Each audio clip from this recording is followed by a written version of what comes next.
Det her, det er forskellige ting, men det er hjemme i huset. Altså hos de små. Det her, det er på Kongeslottet. Det var midt om vinteren, og snefnugene dalede ned fra himlen. Dronningen, den første. Ja, hun sad i det åbne vindue og broderede på en ramme af Ibenholt. Ja, den har du set. Mens hun syede, så kiggede hun ud på den hvide sne, og så kom hun til at stikke sig i fingeren.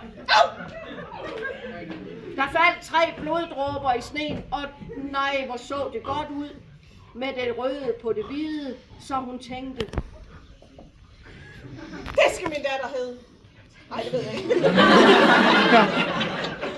Hun tænkte, gid jeg dog havde et barn, der var så hvidt som Sne, så rødt som blod og sort som Ibenholt. Så skal vi se, hvordan hun fødte en datter. Nej. Det gik hurtigt. Og datteren var Snehvide. Der havde hud så hvid som sne. Læber, hvis du vil lige give ham det. Så røde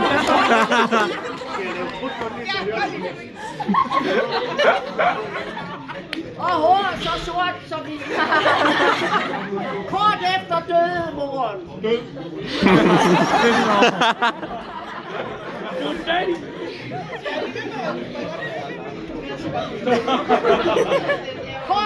Kort efter så tog kongen, for der var nemlig også en konge.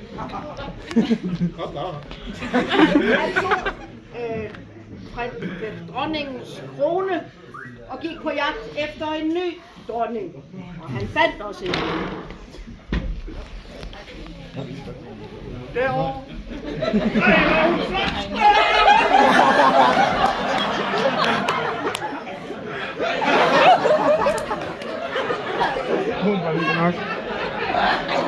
Der kan man få lidt ro igen. Hun var så smuk, men hun var også stolt og hovmodig, og hun kunne ikke tåle, at nogen var smukkere end hende. Og hun havde et spejl. Og en gang imellem, når hun trængte til sådan ligesom at føle lidt for sig selv, så gik hun hen til spejlet og spurgte spejlet. Føle på sig selv,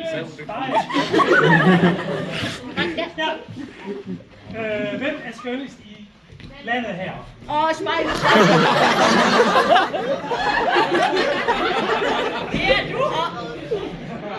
Det er du, sagde spejlet nemlig lige præcis. Og så var dronningen tilfreds. Se, Snehvide, hun kunne godt stå op, fordi dronningen var en ældre kvinde. Kan vi få dronningen hen? Kom hen, du gamle. Kom hen, du gamle.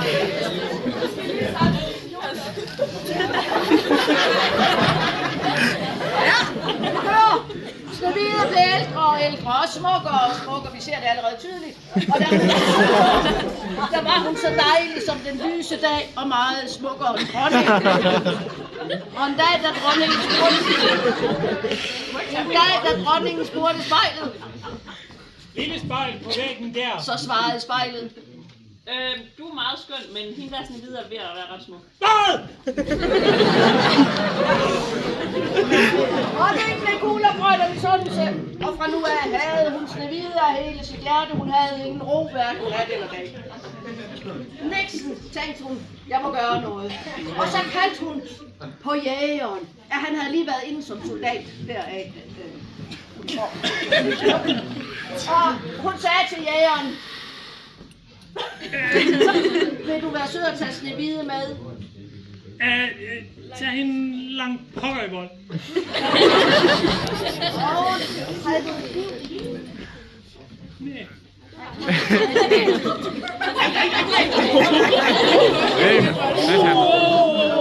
Snehvide var ude i skoven. Ja, ja. Så slå hende ihjel og skær hendes hjerte.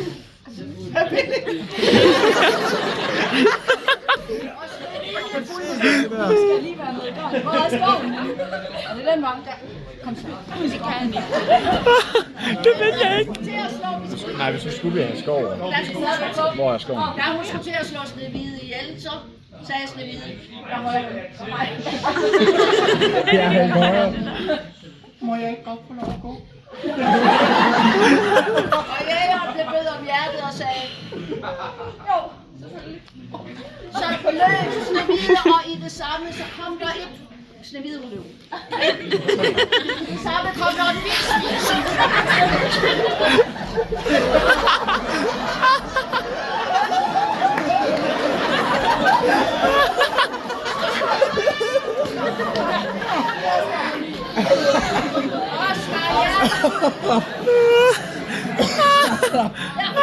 Løb tilbage til slottet og gav dronningen hjertet. Det er Snehvide, sagde hun. Kan vi få det til Snehvide? Værsgo. Snevides hjerte.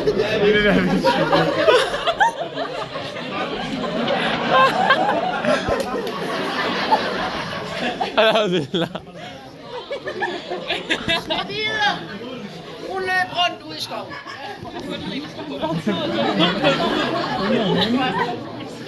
Snehvide løb rundt ud i skoven. Skoven er det vand med her. Og endelig kom hun til et hus. Og hun gik ind i huset. Og der stod 7 stole. Cirka. Og der var 7 tallerkener og 7 glas, og hun nåede lidt mad på den ene og drak lidt vand fra den anden. Og til sidst så blev hun helt vildt træt, og så prøvede hun forskellige senge, indtil hun endelig faldt i søvn i den sidste seng. Sleep. Skal jeg lige se, hvor vi kommer til. Se, i det hus, derude i skoven, der boede der 7 små dværge. Og da de kom ind i huset, så er det her, af hensyn lige til mine skuespillere, det er, at den er også lidt ligesom Guldlok. Det er lidt mærkeligt, den her historie. Der. Den første, der kom ind, det ved I ikke, hvem er endnu. Nej, det er ikke dig. Den første, der kom ind, det var Brille. Det var fordi, han var briller. Og han kom ind, og så sagde han, hvem Søren har siddet på min stol. Hvem fanden havde siddet her?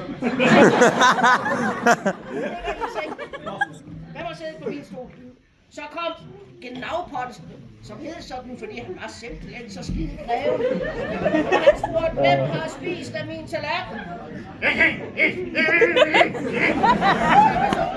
Den tredje dværg var lystig, fordi han var altid så glad. Og han undrede sig over, hvem der havde taget brødet. Så kom Prosit. Ja, det var noget med noget allergi eller noget. Hvem har spist min kål? Sagde Prosit. Og så kom Flovmand. Jubi, der er en, der har spist min kål! Han brød sig ikke om kål. Så kom Flovmand, som heldigvis havde det lange skæg, så han kunne få det op, når han blev pinligt. Og spurgte om, hvem Søren har et eller andet.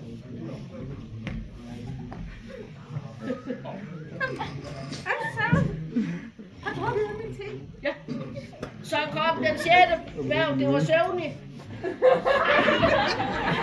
Ja, han var knap kommet ind i huset, før han faldt i søvn. Han nåede ikke at sige en skid. Og til sidst, så måtte han det op. Til sidst så kom den 7. dværg, som hed Dumpe, fordi han havde sådan nogle store ører.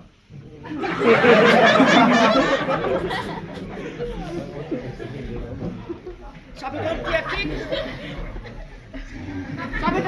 Rundt på sengen. Og opdagede Brille, at der i hans seng lå en kvinde. Det er også en lidt Og de kiggede alle dværgene på hende og sagde i kor, Hvem er du?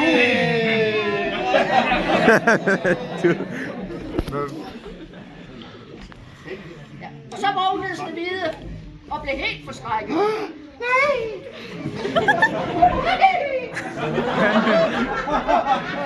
så var der en af dværgene, der spurgte, hvad hun hed. Hvad hed hun? Og hvorfor er du her? Hvad laver du her? Og så fortalte Snehvide om hele den ulykkelige historie med dronningen og de Jeg finder whiteboard for han. Og så skal jeg lige bladre.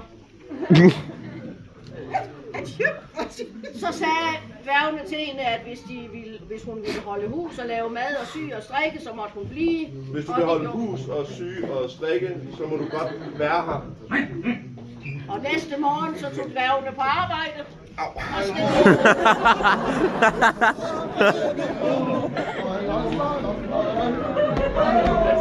men lige inden de var gået ud, så sagde Dumpe. Vendte han så om i døren og sagde, husk nu at passe på den dronning om hvis hun kommer nu. Pas på dronningen. Hvis hun kommer.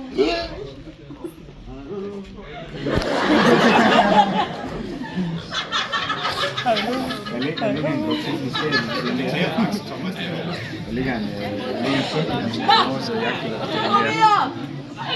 dronningen op på slottet havde spist hjertet, så var hun jo fuldstændig sikker på, at nu var Snehvide død, så hun kunne med rum spørge spejlet. Lille spejl på væggen der. Hvem er skønnest i landet her? Du og dronning er meget skøn, men Snehvide, der bor ved de 7 små dværge bag de der bjerge, er meget smukkere. Hun blev stegt hamrende tosset på. Hun kunne slet ikke holde det ud.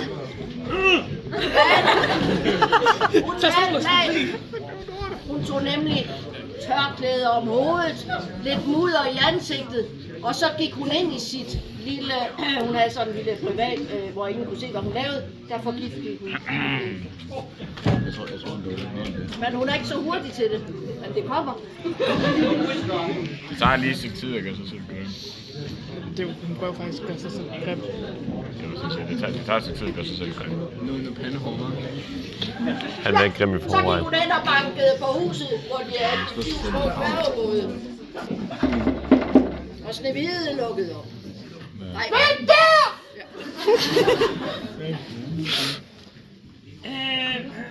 Fald i på en gammel kone. Prøv lige at se, der er skæg og det hele. Men hun ville ikke lukke konen ind, fordi hun havde jo fået at vide, at dværgene hun skulle passe på. Men så sagde konen, jeg har sådan et dejligt. Jeg har sådan et dejligt æble. Men Snehvide sagde, jeg må ikke spise af noget, det kan jo være forgiftet. Men så sagde den gamle kone, hvis jeg nu spiser af den ene side, så kan du bare spise af den anden side, så kan du se, at der ikke er noget i vejen. Det gjorde de. Sagde jeg så. Det gjorde vi så.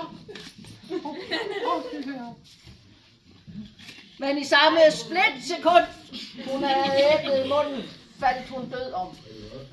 Dør jeg der? Ja, det er smart, at dø derfor, så skal det ikke. Men da han var død, så ævlede det af kvistfastrunden.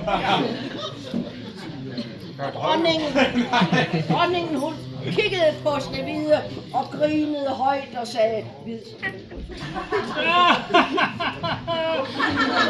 som sne, rød som blod, sort som Ibenholt, så er du kraftedeme død. Og så gik hun hjem til spejlet og spurgte. Ej, det får du se. Lille spejl på væggen her. Hvem er nu smukkest i landet her? Det er du. Ja, om aftenen kom de 7 dværge hjem og fandt, ulykke.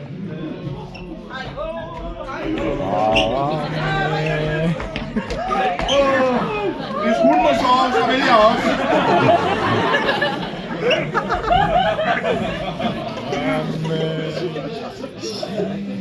De græd, og de græd. De græd, og de græd.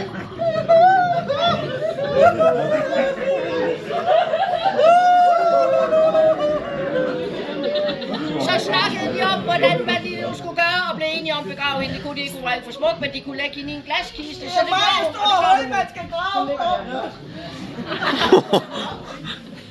Og så sad de vagt ved kisten i længe. Og der kom også forskellige fugle og dyr forbi. En Bambi kom og græd lidt. Og der kom en ugle, som sagde og en ravn, der sagde og en due, der sagde og alle sammen synes det var forfærdeligt. Nu lå hun der. Så kom en kongesøn ridende. Og da han så Snehvide, nej. Han spurgte. Må jeg købe denne skønne? Nej. Jeg har mange penge. De sælger ikke Snehvide. Men så siger han, at han bliver nødt til at have hende, for han elsker hende simpelthen så højt, og så går de med til, at hun kan få ham op på hesten. Så en af dem hjælper hende op på hesten, men i det, de gør det, hvis der lige er nogen, der gør det. Så taber hun æblet. Så taber hun æblet. Og sin krone, den tager hun på igen for nogen helt levende igen. Nej, jeg lever igen! Det var så forfærdeligt at være død! Nej! Jeg er prinsen på de hvide hest, og du skal med mig. Og så red de hjem til farens slot, og det er også her. Og så satte de sig i tronstolen. Og så inviterede de til bryllupsfest, og først og fremmest inviterede de selvfølgelig alle dværgene. Dværgen! Jamen jægeren blev også inviteret med. Og vildsvinet, som i midlertid var død, men altså, derfor kunne han godt få lov at komme med. Så spiste det. Og hjemme på slottet, der fik også dronningen. Og kongen, har vi ham et eller andet sted? Kongen og dronningen blev også inviteret med, men dronningen, hun synes, det var mærkeligt, hun blev inviteret til bryllup. Hos hvem, tænkte hun. Så spurgte hun spejlet. Lille spejl. På væggen der, hvem er skønnest i landet her? Og spejlet svarede. Jamen, det er ligesom Snehvide igen. Hun bor bare i Danmark. Hun er bare i Danmark. Så blev dronningen ude af sig selv, fordi på en måde ville hun gerne med, for kunne det virkelig være rigtigt, hun havde jo gjort alt muligt. Men på den anden side, så var det også interessant at se. Så hun spurgte dronningen, eller kongen hedder han, om han ikke ville tage med. Det ville han. Og så tog de op på slottet og satte sig ved siden af dem, der skulle giftes. Men bedst som de havde sat sig ned, så blev der tændt bål her foran. Og i bålet, der blev der sat 2 jernsko. Og da de var glohede, så rejste prinsen sig. Han havde jernhandsker på. Det kan man ikke se med han. Så tog han skoene, og så sagde han til hende. Kællingen, konen, madame. Skoene ned, og da hun fik dem på, så kunne hun ikke andet end at danse sig ihjel. Danse. Snip, snap, snude, så er historien ude.